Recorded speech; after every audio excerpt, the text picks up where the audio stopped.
location à Bamako, le tiraillement entre propriétaires de maisons et locataires est devenu un scénario quotidien dans notre société.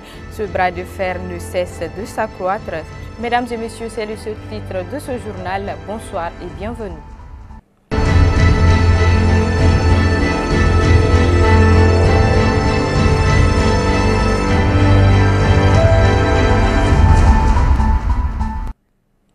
Nous sommes jeudi 18 février, mesdames et messieurs, bonsoir. Une fois de plus, bienvenue dans ce journal. La problématique des loyers au Mali est un couteau à double tranchant.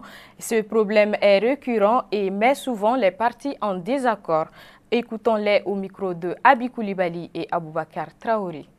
Il est compliqué parfois de se sentir à l'aise en location, vu les problèmes auxquels certains locataires sont confrontés avec leur instabilité et leur passage de maison en maison. Le problème que nous avons est un problème d'eau. On achète de l'eau chez un voisin. Le propriétaire du robinet nous vend le bidon à 25 francs. Nettoyer les toilettes est très difficile dû au problème d'eau. Et quand les toilettes sont bouchées, ça peut prendre du temps avant d'être débouché. Le propriétaire de la maison vient qu'à la fin du mois et entre-temps, on donne à un colocataire ce qu'on lui doit. Ou s'il y a un problème, on le signale. Ce que je lui demande, c'est de nous trouver de l'eau et de l'électricité et cela pourra diminuer nos difficultés vu que le courant d'unité fait 250 francs. Et forcément, nous serons en retard dans le paiement. Les torchons brûlent entre certains propriétaires des maisons et les locataires qui non seulement ne remplissent pas les conditions de location, mais également n'entretiennent pas la maison comme il le faut. Les problèmes entre propriétaires de maison et son locataire ne finissent pas. On se débrouille comme ça. Il nous en parle à chaque fois qu'il y a des problèmes. Et je fais de mon mieux pour donner la solution. Avant, il y avait des robinets et de l'électricité dans la maison. Mais les locataires ne payaient pas l'électricité ni les factures jusqu'à ce que le SOMAGEP les ont coupés. Malheureusement, on n'a pas encore creusé de puits. En cas de malentendu entre le propriétaire et les locataires, l'huissier est la personne la mieux placée pour intervenir et constater si les droits et obligations sont respectés par les deux camps. Le rôle de l'huissier, c'est d'initier la procédure devant les juridictions compétentes aux fins d'expulsion au cas où il y a les arriérés des loyers impayés. Mais ça, c'est la procédure de référé. C'est de demander simplement au juge d'ordonner la sortie d'un loyer qui ne paye pas ses locations. La procédure de référé, ça c'est de demander simplement au juge de faire sortir et d'accepter la sortie d'un locataire qui ne paye pas ses locations, conformément aux règles qui gouvernent avec son bailleur. Le droit du locataire et celui du bailleur est très simple. Le droit du bailleur, avant de donner un appartement ou un immeuble en location, il faut les mettre en bonne et due forme. La viabilité, c'est-à-dire l'eau, l'électricité et le point d'accès. Ça, c'est le droit de tout bailleur. Et celui du locataire, c'est de s'acquitter conformément à la disposition de l'article 10 et 11 du décret du 15 septembre 1967, c'est de payer régulièrement le loyer, conformément au contrat de bail, de prendre entretien de l'immeuble loué. La mésentente naît entre le locataire et son bailleur lorsque le locataire ne s'acquitte pas à ses obligations découlant le paiement régulier des loyers, l'utilisation dans d'autres sens de l'appartement loué. L'huissier n'a pas un rôle de médiation dans la location. L'huissier, lorsque le locataire ne s'acquitte pas à ses obligations de paiement des loyers, la loi lui sera entièrement et obligatoirement appliquée. Et l'huissier s'en charge maintenant pour la démarche de cette procédure. Les bailleurs essayent de revoir des fois les prix de location. Parce que du moment où la dépense est plus supérieure que les gains, il n'y aura pas question de bénéfices. Les locataires aussi prennent les immeubles en location, au moins pour un moment précaire. pour avoir vraiment leur propre propriété. Installer dans la grande ville n'est pas une obligation. Du moment où on sait qu'on ne peut pas s'acquitter au paiement du loyer du district, vraiment on est tenu de nous installer à des endroits auxquels on peut vraiment supporter les coûts de location. Mais par contre, tu n'as pas 50 000 francs de rémunération mensuelle. Tu viens à Bamako, le bas prix de location, c'est à 60 000 francs. C'est pour te créer des problèmes. Cette situation connue de tous s'accroît de jour en jour, car les disputes et les querelles font partie du quotidien des locataires et des propriétaires des maisons. La 7e session ordinaire du G5 Sahel s'est tenue du 15 au 16 février 2021 à N'Djamena, République du Tchad. Outre les pays du G5 Sahel, les partenaires et autres invités étaient présents afin de trouver des solutions aux problèmes que traversent les pays du G5 Sahel. Des questions sécuritaires et des questions de développement et sanitaire étaient au menu des échanges. Commentaire Aminata Koumari. Les 5 pays du G5 Sahel se sont réunis au Tchad du 15 au 16 février 2021 afin de trouver des solutions aux défis sécuritaires et pour pouvoir freiner la propagation de la pandémie du Covid-19. Ils ont mis l'accent sur l'amélioration de la situation sécuritaire dans les pays du G5 Sahel pour mettre fin au terrorisme. Ils ont après remercié la France à travers la force Barkhane qui joue un rôle prépondérant dans la lutte contre le terrorisme. Les chefs d'État ont par ailleurs rendu un grand hommage aux civils et aux soldats tombés sous les balles des ennemis de la paix. Malgré l'effort des FDS, le terrorisme demeure une menace pour la population sahélienne. Les chefs d'État ont encore une attention particulière à la situation en Libye. Ils se sont félicités des progrès réalisés dans le cadre du processus de paix sous l'égide des Nations Unies et de l'Union africaine. Ils ne veulent pas baisser les bras tant que les terroristes continuent de menacer la population et de faire de telle sorte que l'État puisse retourner dans les zones habituelles. Les chefs d'État ont fortement apprécié l'accompagnement de l'Union africaine qui a donné un montant de 20 millions d'euros à travers son mécanisme de facilité africaine pour la paix. Les chefs d'État se sont mis d'accord sur la ferme condamnation des attaques visant les FDS, les populations civiles, les infrastructures socio-économiques, les lieux de culte, etc. Ils se sont engagés en faveur de la promotion de la paix, de la sécurité et de stabilité dans l'espace du G5 Sahel. Dans le cadre de la lutte contre la pandémie du coronavirus, les chefs d'État se sont particulièrement félicités de la conclusion ou la finalisation au cours de l'année 2020. Avec le secrétariat exécutif du G5 Sahel, du projet sur la lutte contre la COVID-19, les conflits, les changements climatiques, l'autonomisation des femmes et des jeunes.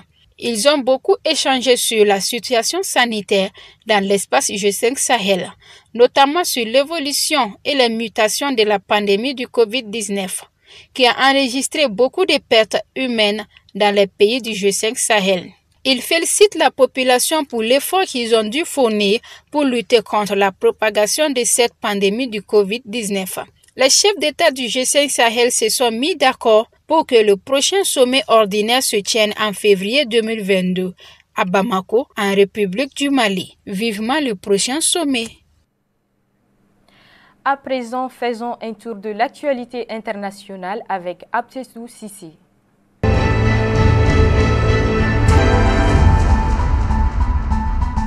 En RDC, 6 journalistes condamnés à 3 ans de prison dans la province de la Mongala. 6 confrères de la radio communautaire de Bumba, 4 hommes et 2 femmes, avaient entre autres dénoncé l'harcèlement sexuel dont étaient victimes les collègues femmes de la radio. L'ONG journaliste engagée est en colère. JED a dépêché un avocat sur place pour faire appel au nom des 6 journalistes et compte mener des actions contre le patron de la radio communautaire de Bumba accusé d'harcèlement sexuel. Reporters sans frontières, de son côté, demande une enquête après qu'une journaliste congolaise ait été touchée par balle à Goma dans le Nord Kivu. Ces 6 journalistes ont été condamnés à 3 ans parce qu'ils ont dénoncé les responsables des médias non seulement pour mauvaise gestion, mais aussi pour des cas d'harcèlement sexuel contre des journalistes femmes qui travaillent dans ces médias. Pour cela, ils ont été condamnés pour dénonciation calomnieuse et imputation dommageable.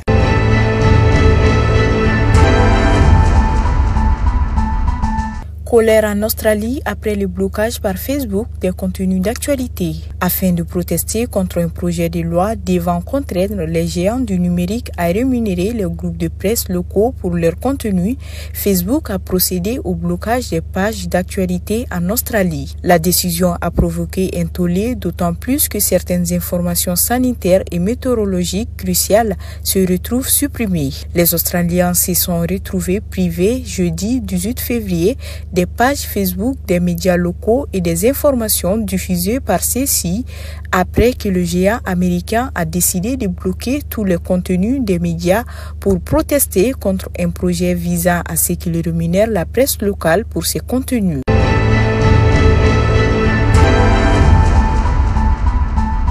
Aux États-Unis, l'animateur radio Rush Limbaugh, icône des conservateurs, est décédé. Rush Limbaugh, l'une des voix les plus conservatrices sur les ondes américaines, adepte des théories du complot, est décédé des suites d'un cancer du poumon. Ces dernières années, il était devenu un fervent soutien de Donald Trump qui lui a rendu hommage ce mercredi. Le célèbre animateur de radio américain Rush Limbaugh, figure de la droite conservatrice sur les ondes pendant plus de 4 décennies et fidèle soutien de Donald Trump, est mort à l'âge de 70 ans, a annoncé mercredi 17 février sa famille sur sa page Facebook. Il m'a soutenu dès le début, c'était un grand gentleman, a réagi Donald Trump par téléphone sur la chaîne Fox News.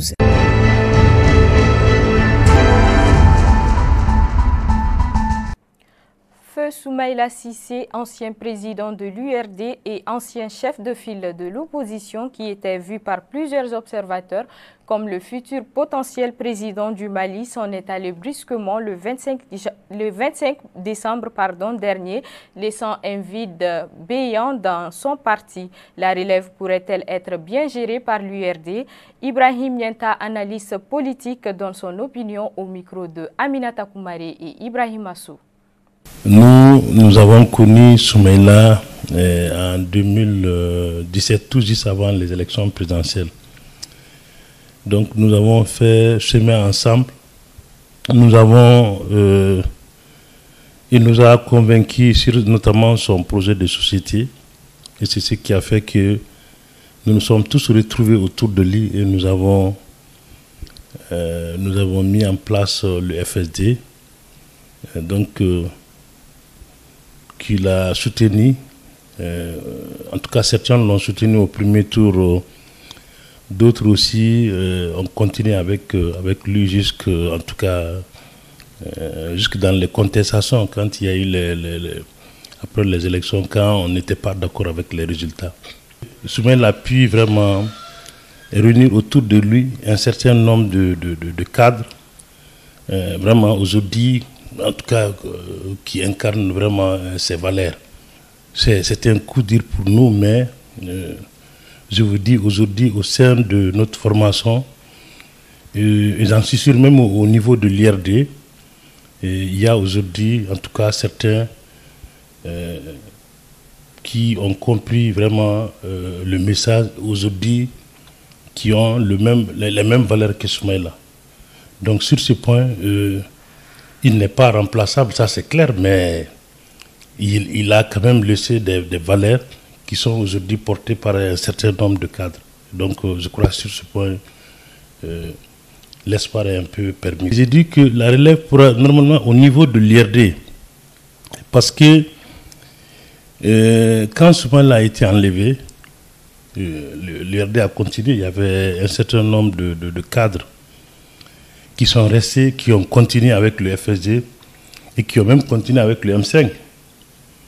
Donc ça veut dire que le noyau existe, ça veut dire qu'il s'est donné le temps de former autour de lui un certain nombre de personnes qui ont vraiment qui ont les mêmes valeurs que lui, qui même, en tout cas, même lorsqu'il a été enlevé, en tout cas, ils ont continué avec le FSD, avec en tout cas toutes les composantes qui étaient là, qui soutenaient Soumaïla. La disparition de Soumaïla a été quand même une grande perte pour le parti et pour... Mais, comme je le dis, c'est-à-dire que Soumaïla a quand même su réunir autour de lui un certain nombre de cadres qui ont quand même vraiment des valeurs. Et nous sommes en train de travailler présentement avec l'IRD, c'est-à-dire que toutes les associations, et les personnalités, les partis politiques, en tout cas qui constituent le FSD, donc nous sommes en train de travailler. Bon, je crois qu'au moment opportun, on fera quelque chose ensemble. Mais pour l'instant, en tout cas, c'est une grande perte. Et ce que je peux vous dire, il y a encore vraiment des hommes de valeur, en tout cas qui croient encore au projet de société et qui sont déterminés aujourd'hui, qui ont la volonté vraiment de continuer avec ce combat de Soumaïla. Ce que vous pouvez retenir, l'IRD compte adopter la même démarche que Soumaïla a adoptée pendant tout le temps qu'il était avec nous, c'est-à-dire que réunir autour de lui vraiment le maximum de consensus.